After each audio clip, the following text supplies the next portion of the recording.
کم مال دینے کا، لوگوں کی خیرخواہی کرنے کا، ہمدردی کا، مزاج پرسی کا، خیرخواہی کا ہم شعبان ہی میں اس کا آغاز کرتے تھے، تاکہ جب رمضان المبارک کا مہینہ آئے تو لوگوں کو سحری کرنے اور افطار کے انتظام کرانے میں آسانی ہو۔ اور ہم بھی زکوٰۃ کے بارے میں سنتے ہیں، وہ بھی کب؟ 20 رمضان کے بعد، 20 روزے ہو جانے کے بعد۔ بعضیں تو زکوٰۃ کا مسئلہ، زکوٰۃ ادا کرنے کے بارے میں اس وقت سوچتے ہیں جب شب قدر بھی ہو چکی ہوتی، لیکن صحابہ کا معمول یہ تھا کہ شعبان ہی میں مال کی فکر۔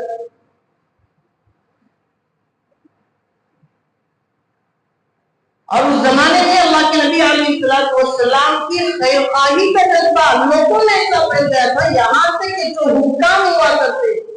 حکومت کے جو نمائندے ہوا کرتے تھے، جن کے قبضے میں، جن کے ماتحت جیلیں ہوا کرتی تھی، خیرخانے ہوا کرتے تھے،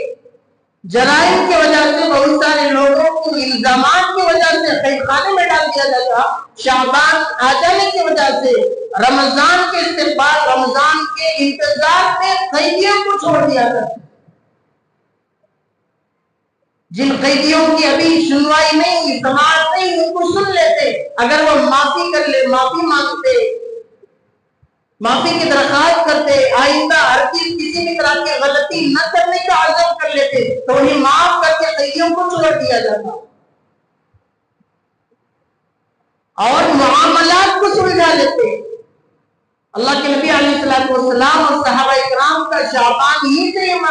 یہ معمول شروع ہو جاتا کہ معاملات کی سلجھائی ہو جاتی، کوئی غلطی ہو گئی، بات چیت بند ہو گئی، معافی کر لیتے، معافی کی درخواست، معذرت چاہتا ہوں، مجھ سے غلطی ہوئی ہے، معانقہ ہو جاتا، مصافحہ ہو جاتا، معاملہ سلجھا لیتے۔ اگر کسی کو قرضہ دینا ہے، کسی کے پیسے میرے پاس ہیں، میں جاؤں گا شعبان ہی کے مہینے میں، رمضان کے استقبال میں، کہ معاملات کی سلجھائی ہو رہے، معاملات صاف ہو رہے، میرے پاس تمہارے پیسے تھے، قرضہ مجھے دینا تو نہیں دے سکا، لیجیے آپ کی امانت میں واپس کر رہا ہوں۔ معاملات کی صفائی۔ خود اللہ کے نبی علیہ السلام فرمایا کرتے تھے کہ شعبان کا مہینہ ایسا مہینہ ہے کہ جس میں اللہ تبارک و تعالیٰ لوگوں کی تقدیر لکھتے ہیں، لوگوں کے فیصلے ہوتے ہیں، لوگوں کی تقسیم اللہ تبارک و تعالیٰ فرماتے ہیں۔ آقا صلی اللہ علیہ وسلم خود فرمایا کرتے تھے کہ اس مہینے میں اللہ تبارک و تعالیٰ لوگوں کی وفات اور پیدائش قسمت لکھتے ہیں۔ جب اللہ کی بارگاہ میں میری تقسیم اور میری قسمت اور میری تقدیر لکھی جا رہی ہو تو میں ایسے حالت میں میرا معاملہ کسی پر باقی نہ رہے، میں قرضدار نہ رہوں، میں کسی سے معاملات میں الجھا ہوا نہ رہوں۔ یہاں تک اللہ کے نبی علیہ السلام فرمایا کرتے تھے کہ اس مہینے میں میں روزے سے رہوں تاکہ اللہ کی بارگاہ میں میری تقدیر اور تقسیم لکھی جا رہی ہو تو اس وقت میں روزے کی حالت میں ہوں۔ اور آقا صلی اللہ علیہ وسلم کا، صحابہ اکرام کا یہ بھی معمول تھا کہ شعبان کے مہینے ہی سے رمضان کی تیاری، وہ بھی اس طرح کے روزہ رہ کر، تاکہ رمضان کا مہینہ جب آئے گا تو اچانک بھوکا رہنے میں کوئی مشقت نہ ہو، کوئی تکلیف نہ ہو، کوئی کمزوری نہ آ جائے۔ شعبان کے مہینے ہی سے رمضان کے روزوں کی تیاری، بلکہ شعبان کے مہینے میں بھی کثرت سے روزوں کا اہتمام۔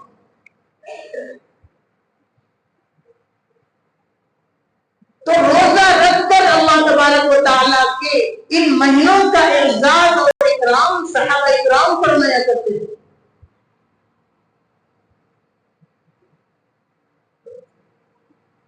جہاں اس مہینے کی فضیلت اللہ کے نبی علیہ السلام نے ارشاد فرمائی، حدیث میں اللہ کے نبی علیہ السلام ارشاد فرماتے ہیں کہ شعبان شہری و رمضان شہر اللہ،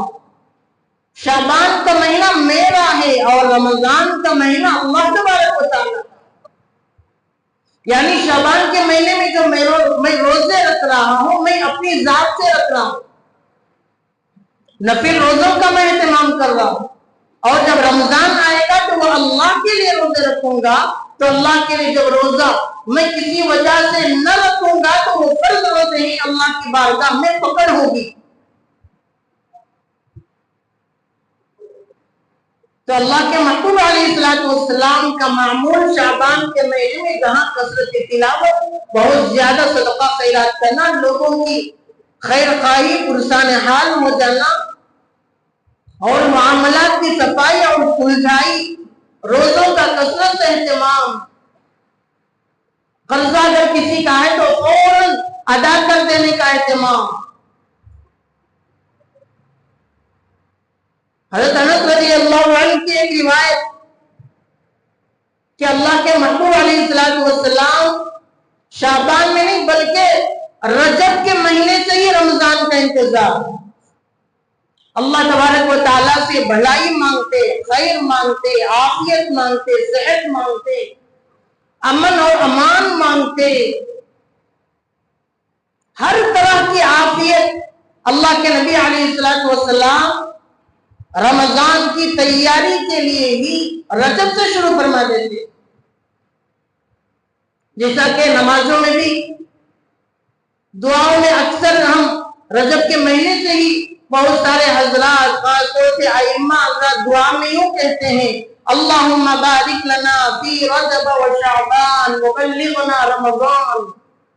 اے اللہ ماہ رجب اور ماہ شعبان میں برکت عطا فرما اور عافیت کے ساتھ ہمیں رمضان تک پہنچا دے۔ اور ارشاد نبوی ہے، ابن عساکر کی تاریخ کی ایک کتاب ہے، ابن عساکر ایک کتاب ہے، اس کتاب میں مصنف نے ایک روایت نقل کی اور فرماتے ہیں کہ شہر رمضان شہر اللہ وشہر شعبان شہری، اللہ کے نبی فرماتے ہیں کہ رمضان کا مہینہ جو آنے والا ہے وہ اللہ کا مہینہ ہے، شعبان کا جو مہینہ ہے وہ میرا مہینہ ہے، وہ شعبان المطہر و رمضان المفکر، شعبان کا مہینہ گناہوں کو پاک کرنے کا مہینہ ہے، شعبان کا مہینہ عافیت طلب کرنے کا مہینہ ہے، شعبان کا مہینہ اللہ سے امن مانگنے کا مہینہ ہے، شعبان کا مہینہ ہر لحاظ سے، ہر اعتبار سے بندگان مومن کو رمضان کے روزہ رکھنے کے لیے تیاری کا مہینہ ہے، اور رمضان المبارک کا مہینہ مسلسل متفکر ہو کر، مسلسل اللہ تبارک و تعالیٰ کی طرف رجوع ہو جا کر اللہ کی بارگاہ میں سرب سجود ہو جانے کا مہینہ ہے۔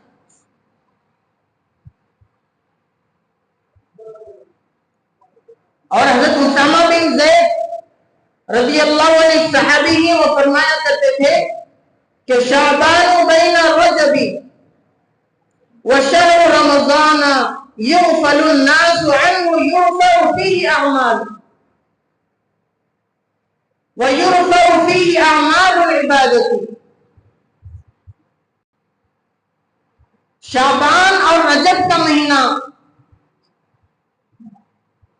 اس لیے اللہ تبارک و تعالیٰ عطا فرماتے ہیں تاکہ ہم رمضان کی تیاری کر سکیں، اور شعبان کا مہینہ اور ایسا مہینہ ہے کہ جس مہینے میں بندگان مومن کے اعمال اللہ کی بارگاہ میں پہنچتے ہیں۔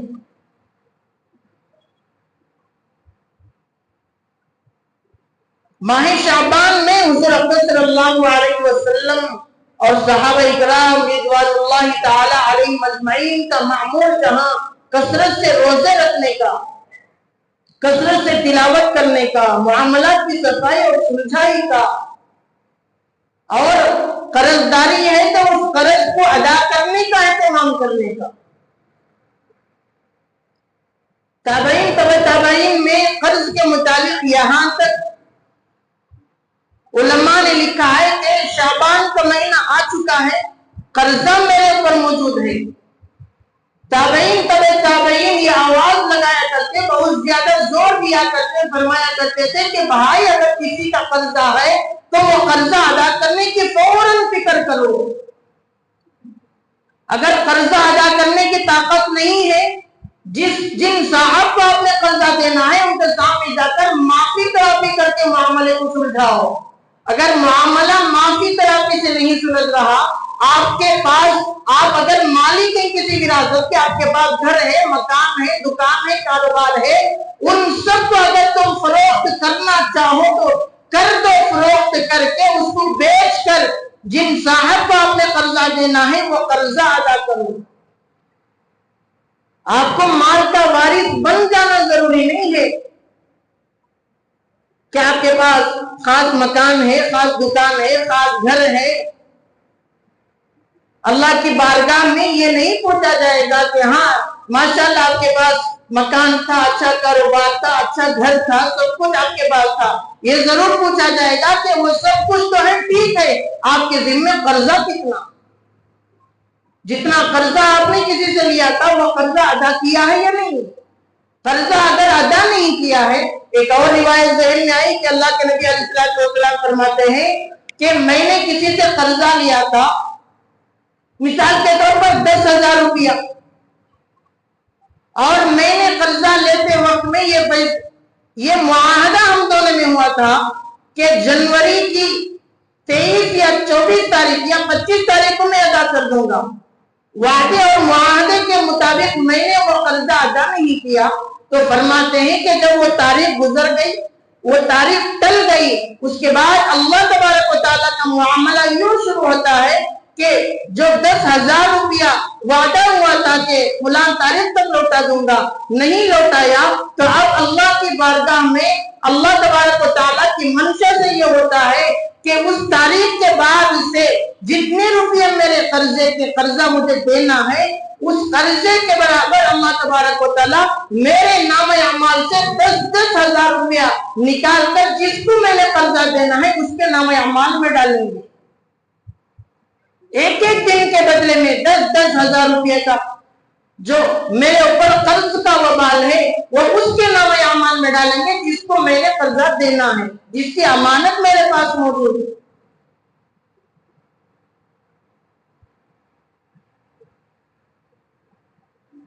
تو شعبان کے مہینے میں ان تمام کے تمام معاملات سلجھانے کی ضرورت ہے، خاص طور سے قرضے کے متعلق اللہ تبارک و تعالیٰ سے بہت زیادہ ڈرنے کی ضرورت ہے۔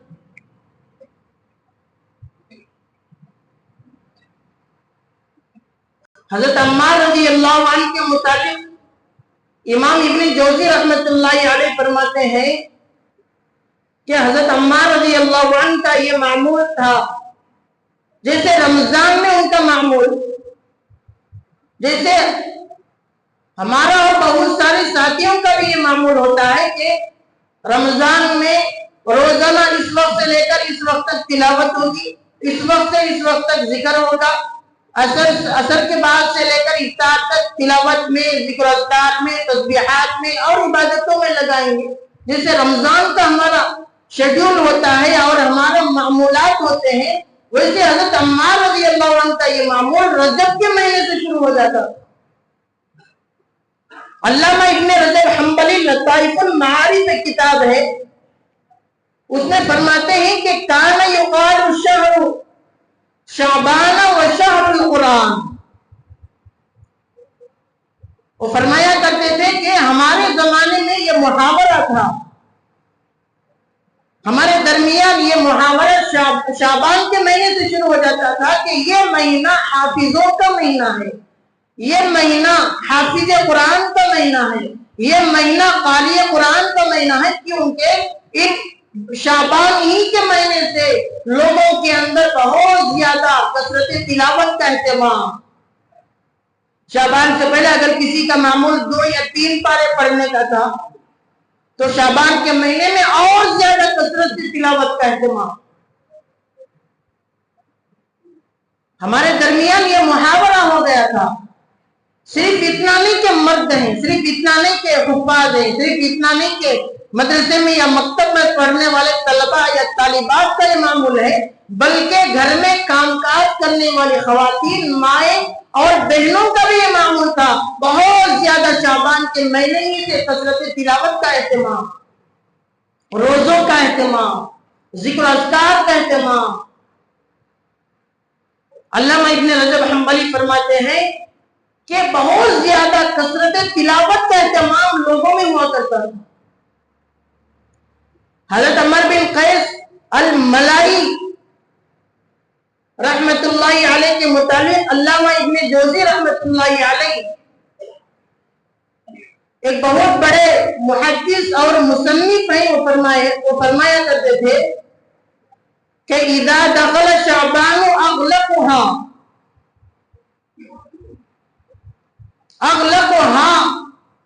نوته، کہ حضرت فرمایا کرتے کہ حضرت عمر ابن قیس الملائی رحمت اللہ علیہ کا یہ معمول تھا کہ شعبان کی تاریخ دیکھ کر اپنے کاروبار کو بند کر دیتے، دکان چل رہی دکان بند، کاروبار چل رہا بند، کھیتی باڑی چل رہی بند۔ شعبان کے مہینے میں سارے کا سارا جو دنیاوی مصروفیات ہوتی ہے، دنیاوی مشغولی ہوتی ہے، سارے کے سارے ختم کر دیتے۔ یہ باتیں تو وہ ہمارے سمجھ میں نہیں آتی، کیونکہ ہمارا تو دین کے بارے میں، دینداری کے بارے میں، قرآن کے بارے میں، اہل قرآن کے بارے میں، حدیث کے بارے میں، اور حدیث اور سنتوں پر کیا کیا قربانیاں علماء اکرام نے، بزرگان دین نے دی ہیں، مشائخ نے، محدثین اور ائمہ مجتہدین نے کیا کیا کھو کر اپنا تن من دھن کی بازی لگا کر قرآن کے ایک ایک حرف کو، ایک ایک حرف کے تحفظ کے لیے انہوں نے اپنی جان و مالوں تک کو نچھاور کر دیا، یہ حقیقت اور ہمارے سامنے نہیں ہے۔ اس لیے ہمیں کبھی خیال آتا ہے کہ 2 مہینے خواہ کاروبار بند ہو گیا، شعبان اور رمضان، یا اور باتیں، روزہ ہے، تلاوت ہے، تراویح ہے، یہ سب اپنی جگہ ہیں، لیکن 2 مہینے کا کاروبار، اگر کاروبار میں روزانہ 5,000 روپے کمانے کا ہے تو 2 مہینے کا اندازہ ہم لگا لیتے ہیں کہ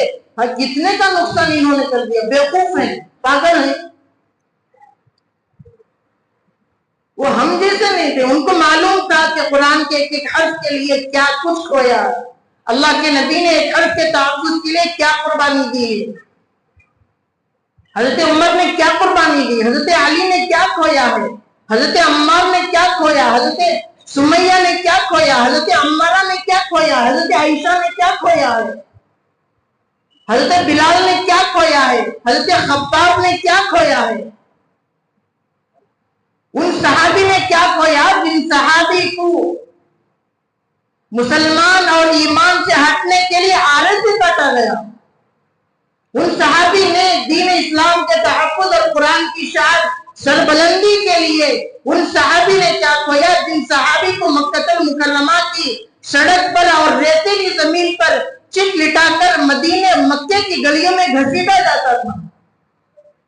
ان صحابی کو کبھی ہم نے پوچھا کہ جن صحابی کو اسلام اور ایمان سے ہٹنے کے لیے جلتی ہوئی آگ میں ڈال دیا گیا، ان صحابی نے اہل ایمان اور اہل اسلام کے تحفظ اور شریعت کی بقا کی خاطر ابلتے ہوئے تیل میں ڈال دیا گیا، اور ابلتے ہوئے تیل کے اندر وہ جل کر کباب بن گئے، لیکن دین اسلام کو اپنی زبان اور اپنے کردار سے مٹنے نہ دیا۔ ہمیں کیا معلوم ہے قربانی کیا؟ تو حقیقت میں جو کچھ ان حضرات نے کھو کر شریعت کا تحفظ کیا ہے، یہی تو جانیں گے قرآن کی تلاوت کیا ہے، یہی تو جانیں گے دین کی عظمت کیا ہے، یہی تو جانیں گے اللہ کے محبوب علیہ السلام کے احکامات کیا ہیں، امانت کیا ہے، خیانت کیا ہے، دیانت داری کیا ہے، سچائی کیا ہے، جھوٹ کیا ہے، عدل و انصاف کیا ہے، میانہ روی کیا ہے، ہمدردی اور محبت کیا ہے۔ کیا کچھ کھو کر بھی کچھ نہ کھونا ہوتا ہے کہ بس اگر تحفظ اگر کسی چیز کا ہو جائے تو قرآن کا تحفظ ہو۔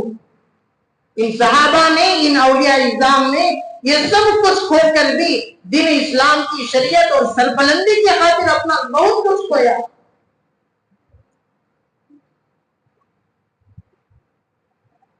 تو میرے دوستو، یہ جو مہینہ ہے شعبان کا مہینہ، حقیقت میں رمضان کی تیاری کا مہینہ، جیسے ابھی ہم نے اس مہینے کے فضائل سنے ہیں، آداب سنے ہیں، تو حقیقت میں رمضان مبارک کی تیاری ہے کہ رمضان کی تیاری یوں کہ ابھی سے ہم روزوں کا اہتمام شروع کر دیں، رمضان کی تیاری یوں کہ جیسے ہم باقی پورا سال بے نمازی کی حالت میں،